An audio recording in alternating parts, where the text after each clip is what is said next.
শ্রম আইনের আরও সংশোধন চায় মার্কিন যুক্তরাষ্ট্র। ট্রেড ইউনিয়নের অধিকার ও দায়ী মালিকদের জরিমানা বৃদ্ধির বিষয়ে সুপারিশ করেছে দেশটির সফররত প্রতিনিধি দল।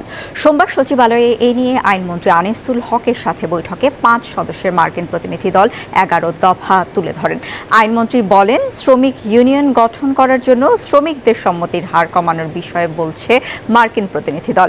তারা চায় কারখানায় ট্রেড ইউনিয়ন করার ক্ষেত্রে 10 ভাগ শ্রমিকের সম্মতি। তাদের দাবি অনুযায়ী অর্থনৈতিক অঞ্চলেও ট্রেড ইউনিয়ন করার অধিকার দেওয়া হবে। আগে শুধু দেয়া হতো ইপিজেডে। মালিকদের শ্রমিক স্বার্থবিরোধী কাজের প্রমাণ হলে আর্থিক জরিমানার পরিমাণ সংশোধিত শ্রম আইনে 20,000 টাকার চেয়ে বেশি করার বিষয়টি বিবেচনা করা হচ্ছে। শ্রমিকদের অধিকারের বিষয়টি সবার আগে প্রাধান্য পাবে।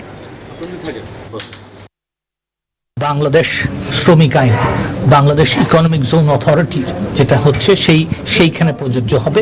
আগে ছিল Bangladesh export processing zone labour অ্যাক্টের প্রযোজ্য হবে, সেটা বদলিয়ে আমরা সেই সংশোধনীয় করেছি। এরকম ওই যে 11 দফা যেটা ওনারা জানতে চাচ্ছিলেন, তার মধ্যে কিন্তু এগুলি ছিল। তো আমরা যেগুলি অলরেডি কমপ্লিট করে ফেলেছি সেটা সম্বন্ধে তাদেরকে আমরা বলেছি। বিকাশে কম খরচে ক্যাশ আউটের লিমিট বেড়ে 50,000, প্রিয় এজেন্টও 2টা।